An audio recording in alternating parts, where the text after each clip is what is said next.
Hey, ladies and gentlemen, boys and girls, welcome back. Welcome back to me too. Still got my trusty blue shirt on, and I get a lot of compliments about this shirt. That's why I wear it so often. Hope you're faring well. Hope you're traveling really well, and you've got experiencing a lot of inner peace. And Happy New Year and all the rest of it. What a trip! What a fucking trip! I wanted to share a bit about my recent experiences in the last couple of months with non-duality and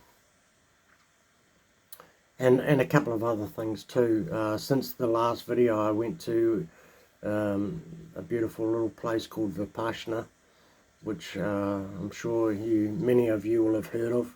It's a 10-day silent retreat, silent meditation. That was very, very insightful for me. There were a couple of things that really came up and really stood out, were really clear to me about three of the archetypes that I operate under, and something else that was closely tied into all of my close, intimate, romantic relationships, romantic specifically, that was causing myself and my partners a lot of grief and pain and hurt. Well, it might not have caused them a lot, but it definitely felt like, World War III going on in me. And that's basically, just in briefly, that basically is, I strongly identified in the past with a anxious, preoccupied attachment style, which is like a trauma response, a big T trauma response, which effectively puts the body into a continual fight, flight, freeze or fawn state, and one has got adrenaline coursing through their veins, most of the time. And this is kind of my experience in the past when I've entered into romantic type relationships, and it's caused me to be, it's really highlighted my insecurities, neediness, childishness, projections, fear of being really, really honest, for fear of rejection, basically, or being left.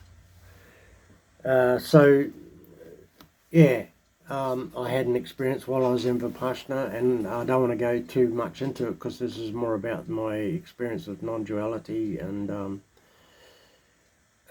yeah, so while I was in Vipassana, something happened while I was there, and I saw it with my own two eyes, and I had a perception, which is pretty much impossible not to do. I had a perception of the thing. I pretty much immediately made a story around it, made a meaning around it, and then held on to that perception, that meaning, and that story, and was 1,000,000% convinced that I was right about it, in every way, shape, and form. And it wasn't until about 7 days later when something happened with that same person that completely smashed the narrative that I had going in my mind, and the story that I had going in my mind about it.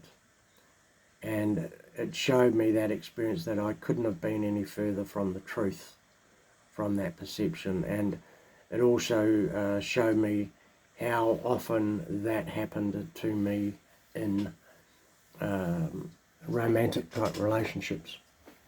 And so if you've had the privilege of going to Vipassana, then you'll know there's a term called samskara, which is trains of thought that we've thought over and over and over and over again, and adapted our lives and our realities to those thought patterns and those blueprints and codes that we're holding.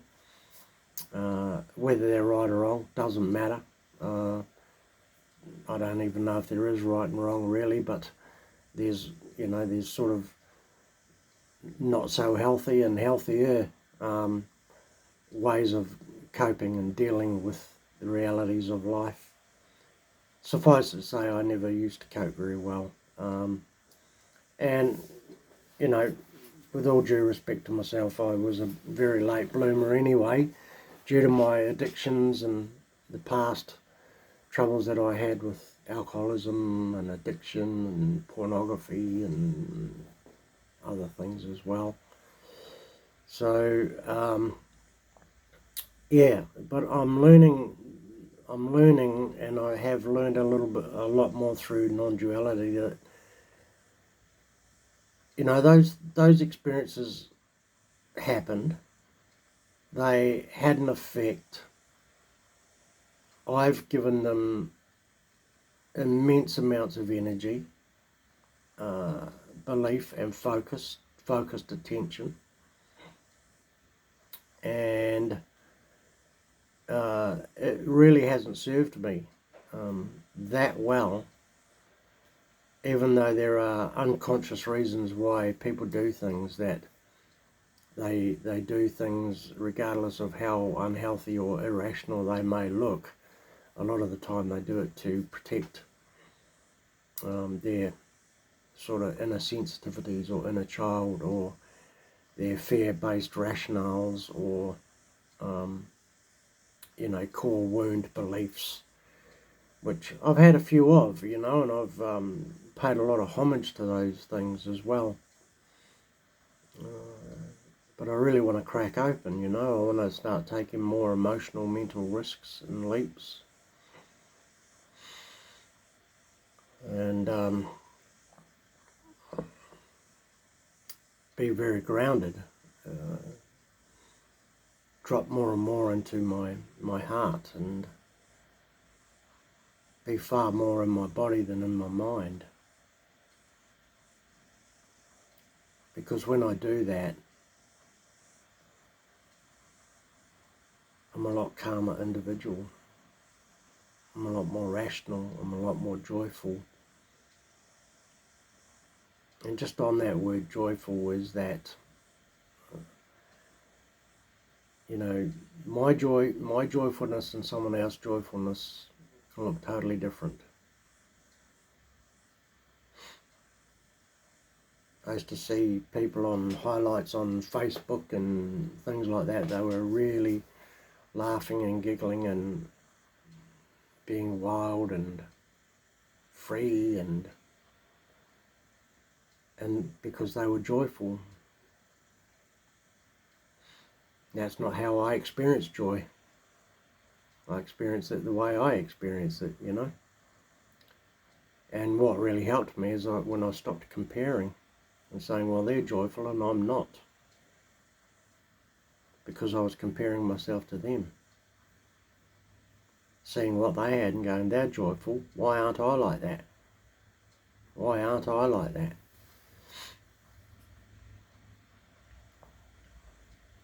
Anyways, I drop more and more in my heart. These days, I committed to regular somatic practices to be in my body, for the sole objective of regulating my nervous system, which has been very, very dysregulated in my life for all of my life, and I'm 62 now. So there's a lot of build up there. There's a lot of samskara. There's a lot of beliefs that really need to be faced head on. There's been a lot of energy that I've given to a lot of these things.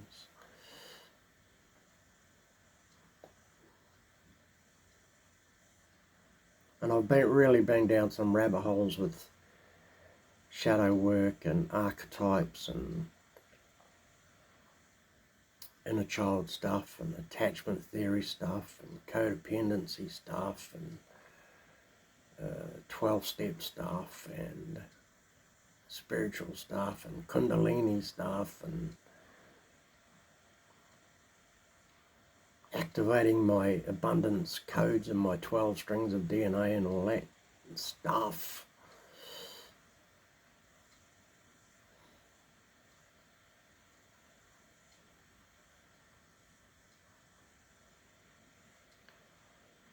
I just drop into my body, and for the first time in my life in the last few months, I've really come to terms with the fact that it's actually really, it's impossible for me to be separate from Source.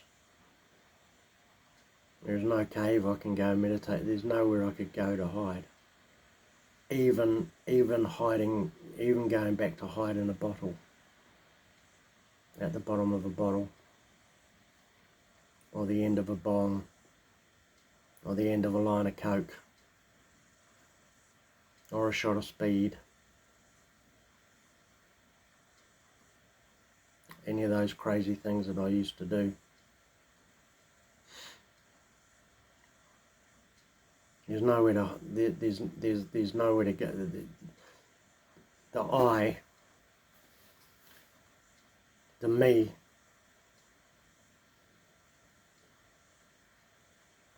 can try to separate itself all at once, but it's impossible. You know, I'm part of the quantum, I'm part of Source, part of consciousness. Everything is consciousness. Everything, whether we like it or not. Don't have to like it. So I had this beautiful experience with non-duality, and really turned a corner, you know.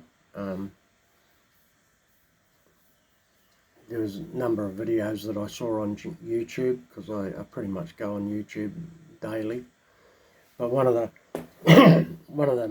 the ones that came across my path just at the right time for me was the title of it was The End of Spiritual Seeking.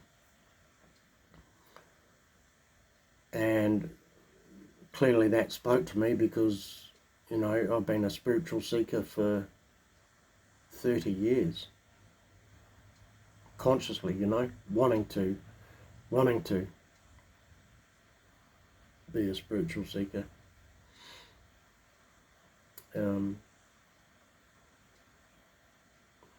So yeah, the end of spiritual seeking and getting off the hamster wheel, trying and running towards spiritual awakening, consciousness, enlightenment. Words that are so well used and so bandied around and even understood, misunderstood should I say, and even understood with lots of preconceived ideas about what they actually are, and the expectations that we have around them, what we think it'll be.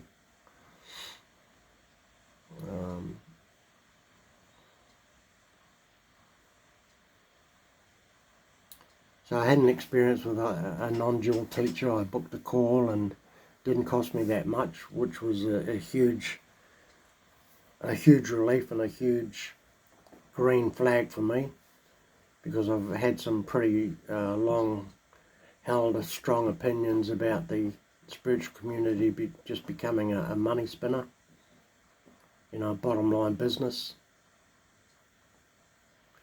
Healers saying they want to be healers when really they just want to make money.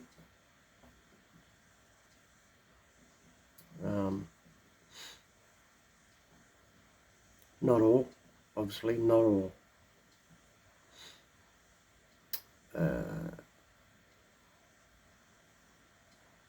So I had this appointment with this lady, and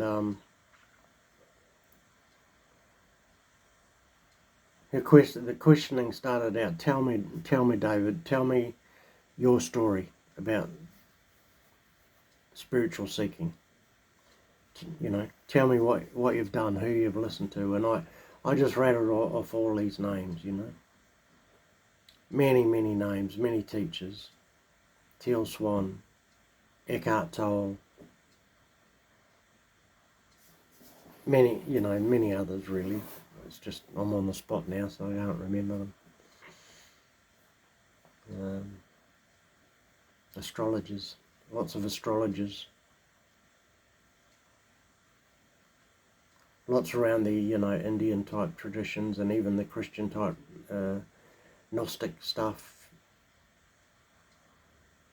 Mary Magdalene stuff,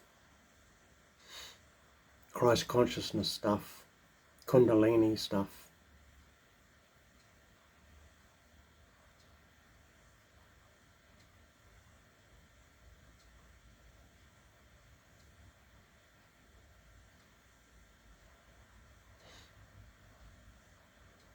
And it was always about when I get there, or if I just do enough healing,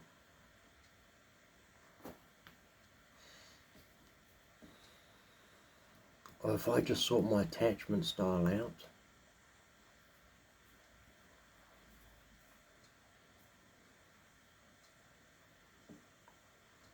if I just meditate for 17 hours a day,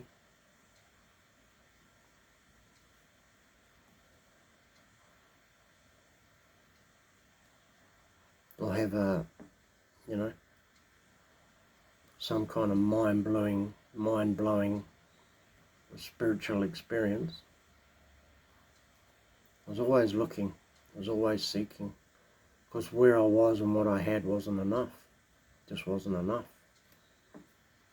So it doesn't surprise me that I never felt like I was enough.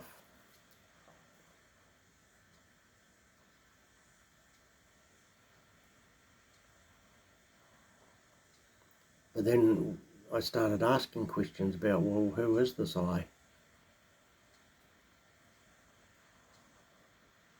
Who is this me? Where is it? Is there a little David inside here somewhere with a cool blue shirt on, running the show?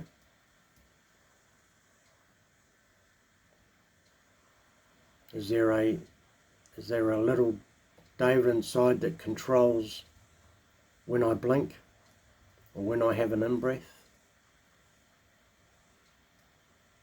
or when I tap my finger or scratch my ear?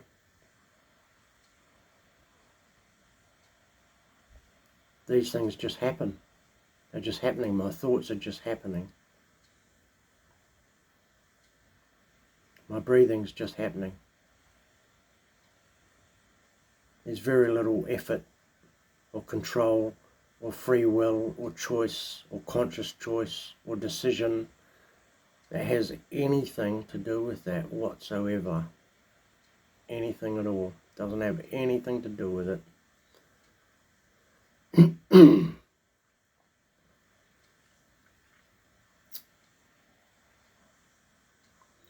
So I have this direct experience with Source, with these kinds of lines of questions. Who am I without that thought?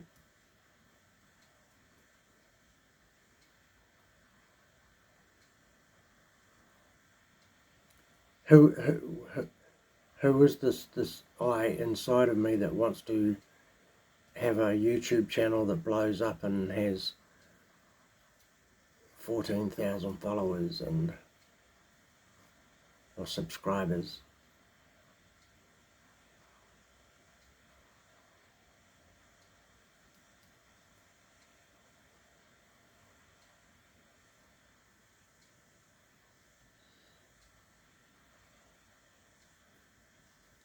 But what it hasn't done is, I understand that a lot of the stuff that I've suffered or struggled with in my life, as much as they happened and there's been an effect, they're storylines, they're stories. I put a lot of energy into those stories.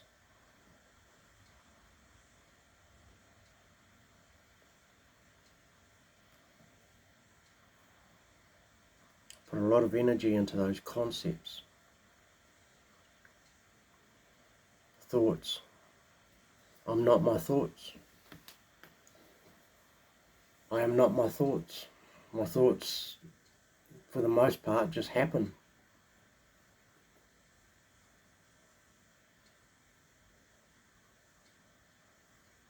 I can use focused attention, but I've spent so much time in my life with having crazy thoughts and identifying with them, and like, what is fucking wrong with me? What is wrong with me? I haven't done wrong, I am wrong. I'm fundamentally flawed. These are beliefs that I've held for ages.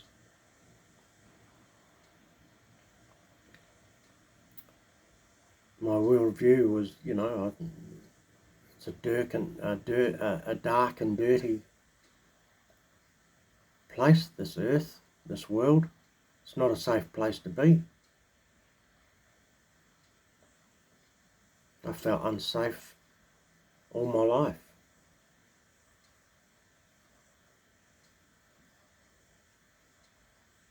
I started asking these direct questions with the help of someone else that gave me the time and didn't charge me an arm and a leg. I didn't have to take out a mortgage to bloody get an appointment with them.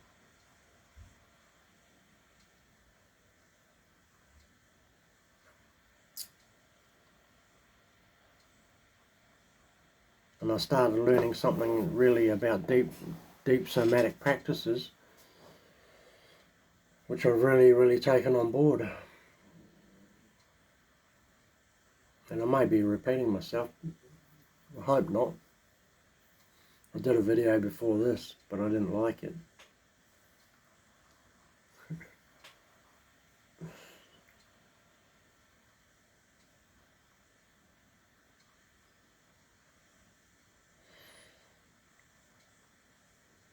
I do these somatic practices now, not only to, well, I've had a really sore hip, so I'm doing something proactive about that, and it's really helped. And I've only been doing it for 5 days. It's really helped. So I do some good breathing exercises which really ground me and bring me back into my body. Bring me into my body and into my center and into my frame and not in my head.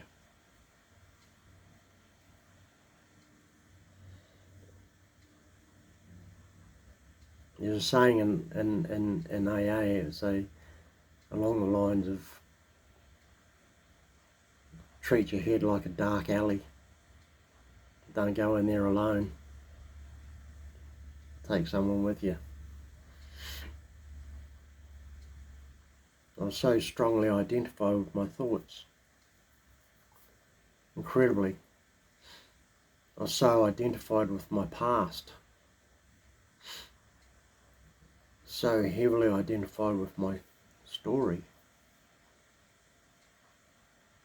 A story of Dave that was a drunk and irresponsible and unreliable and dishonest and all this stuff. I really started doing these somatic practices because of my nervous system. I have experienced a very dysregulated nervous system my entire life.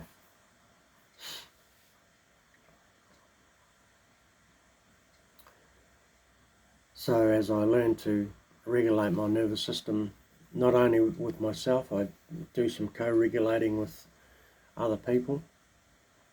That's really a good thing, to be able to co-regulate with other people. I was very fortunate. I went to a retreat recently called Relational Rights down in New Zealand. Very experiential, really cool.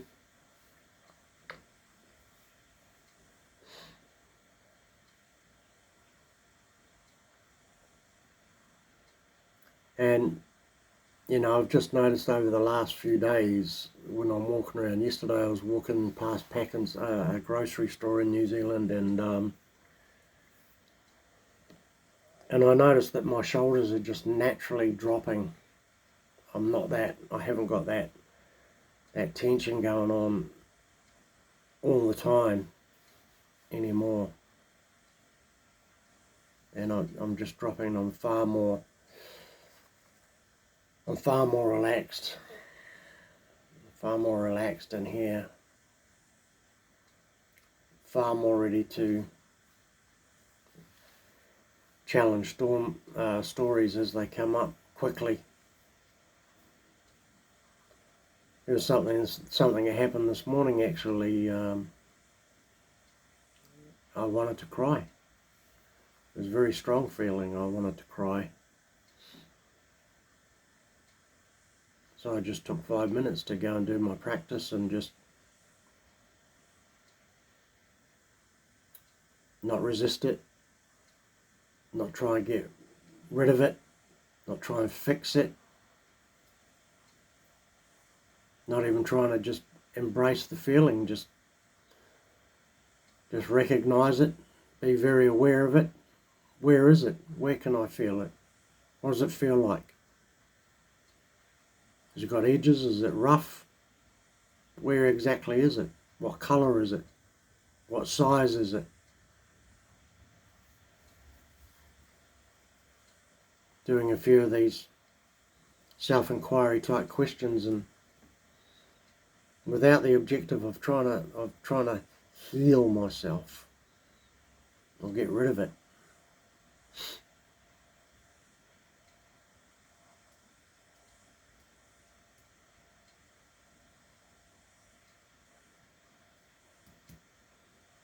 And it was beautiful. It was really beautiful, because I remember not a few seconds before that it was like, oh man, I've got to get out. I've got to go for a real brisk walk. I've got to change this. I've got to fix it. But I just sat with it. So you remember I talked about Vipassana, so I devoured and digested some samskara. Devoured and digested. It was great. It was beautiful. And I gave myself the freedom to shed a tear. It's not a big deal.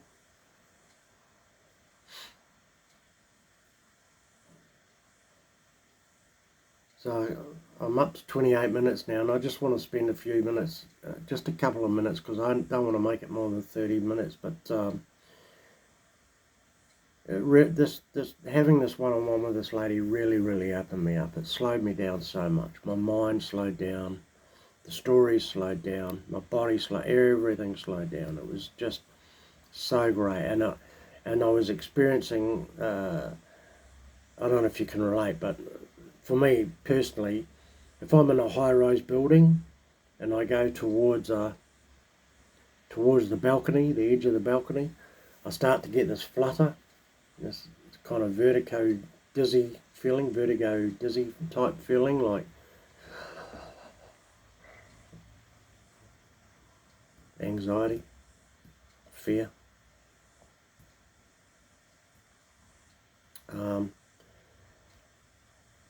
So there was that 5, 6, 7 week period where I was experiencing that, but it wasn't a fear. It was a dizziness. It was like dizzying heights. That term, dizzying heights. There was a lot of spontaneous chuckling and laughing and just looking at stuff and going, I am that. I am that I am. Oh, that's a really weird thing over there. I'm that too. Everything is consciousness. Everything is consciousness. Everything is consciousness. The toroidal field around a human being. The toroidal field. The energy.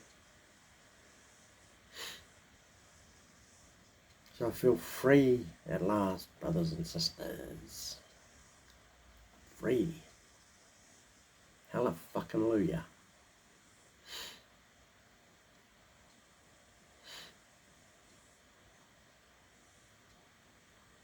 I'm going to sign off now. You know, I'd really like to do something more with this YouTube channel, and as I said before, I think I said it earlier, is who is this I that wants to do something more? Just allow myself to be breathed. Just allow Source to do me. allow Source to live through me. I don't have to figure anything out. I don't even need a plan. I just need to surrender, drop into my heart, drop in, drop in.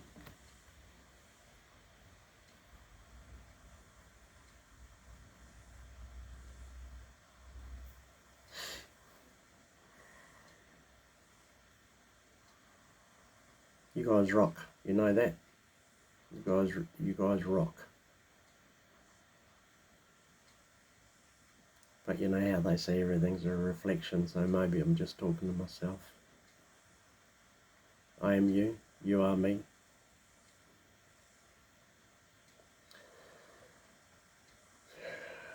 Beautiful. Alright. Namaste. Be cool.